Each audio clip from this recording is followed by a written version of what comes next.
Hello friends, welcome to the channel. If today is your first visit with us, we want to extend you a very warm welcome. If you've been here before but you have not subscribed, please subscribe. If today is your birthday, we want to extend you a very happy birthday wish. We want to encourage you to visit our almost 400 videos, as we are confident you're going to see something you enjoy and find useful in our extensive library. Today is Wednesday, and on Wednesdays we do automotive videos or other type of general videos. And as we promised you last weekend, we have a car, one of our CRVs needs a boot replacement. So stick around and see how we're going to attack this.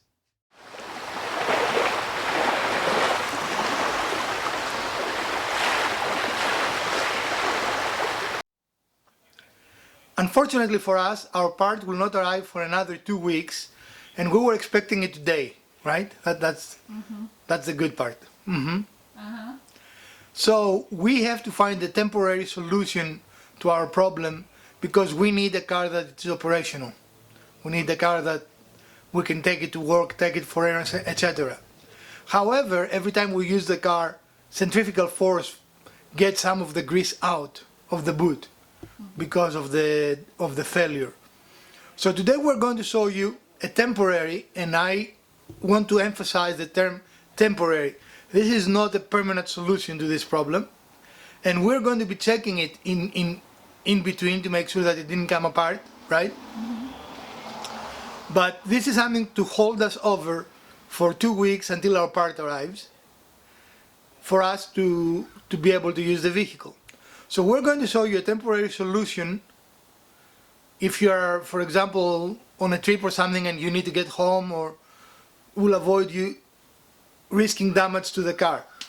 CV joints usually take a lot before they are damaged, and we know for a fact that this is not completely empty, right? There is still grease in the boot. But as you're going to see, we're going to add some more grease to the boot. Grease is cheap, and it is just cheap insurance. And the grease that is inside there was a little watery, so we are putting grease that's much stickier, right? I don't want to say better quality, but better consistency. Thicker. So there are probably other methods to do that, and we have entertained other methods. There are glues that they are designed to bond that type of material, and actually are intended for boot, CV joint boots, not wearable boots. You know, you like the wearable boots joke? Yeah. But we could not find any of those locally, right? We tried and we could not find any locally. So we use what we find locally. Ideally, the one that is intended for this application would be better, and could potentially be a permanent fix if it is a smaller damage than our boot. Would you agree? Yeah. Like it was a small hole or something? Even that could be a permanent fix, actually, what we use, because Yeah, if it's a really small. it is flexible and so forth. Ours is not small, as you are going to see in a few minutes.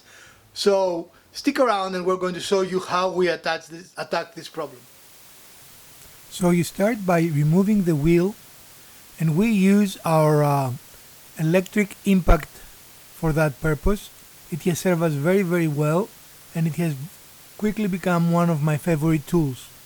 It is fast, it is efficient. As you can see, it has no difficulty removing the bolts, and we, as practice, put them in a magnetic tray, because that ensures that none of them will roll away from us and get lost.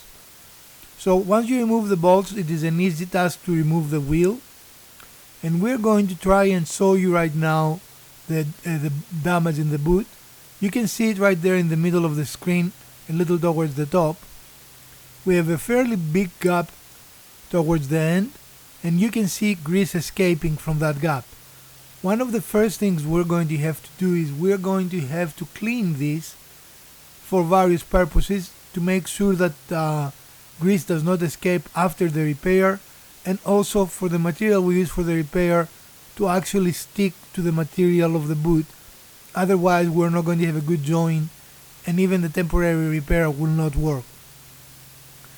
A word of advice here: when you work on cars, safety is of paramount importance, so make sure that you support the vehicle. Even though we're not going to be completely out of the vehicle at any point, still there is a chance of severe injury here, and by putting it on a jack stand, we ensure that we work safely and smartly without risking any damage to the vehicle and, most importantly, any injury to ourselves.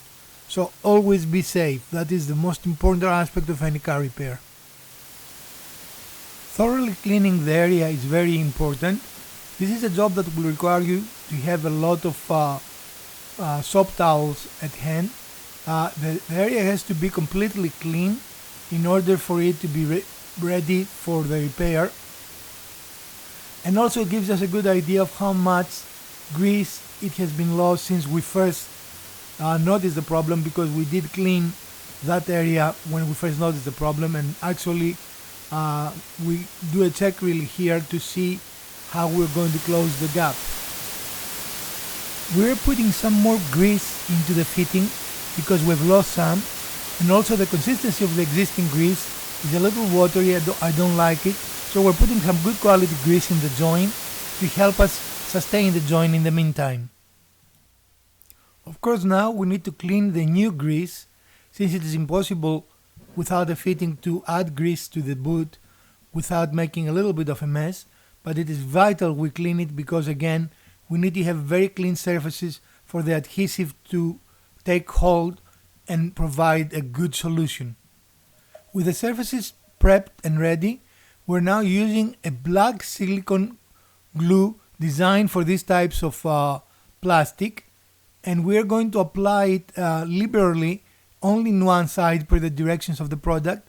You don't need to apply it to both sides, but we need to make sure that we have good coverage so that the two sides will come together and will prevent any dirt from coming in the boot or any more grease exiting the boot. This is a messy job, and there is no really elegant way to do it, so just apply it first and then do your best to bring the two surfaces together, as we're going to show you in a moment. We're using a clamp to keep the two pieces in alignment, and as you can see, we have coated the, what do you call it, the opening? Yeah. And the two pieces are touching together. Unfortunately, this adhesive product will take about an hour or so to cure initially, and then 24 hours to totally cure. So we're going to leave the car here as is for 24 hours, right? Yes. I mean, there is no reason to move it until it's fully cured. And we're going to leave it on the stand. We don't want to put it on the wheel because that will move the axle and it will move the connection, and that is not desirable at this stage. Correct. All right, friends, we decided we're going to leave the car on the stand for 24 hours, which is the full curing time for our silicone glue. So it's going to stay like this in the garage. We're not going to use it, of course, for the next 24 hours. Hold on. We're like, you're in shadow, you're in deep shadow. There we go. Okay. But I need to restart what okay means. That means now I can see you and you can say again what you mean. We're leaving it for the full 24 hours to cure.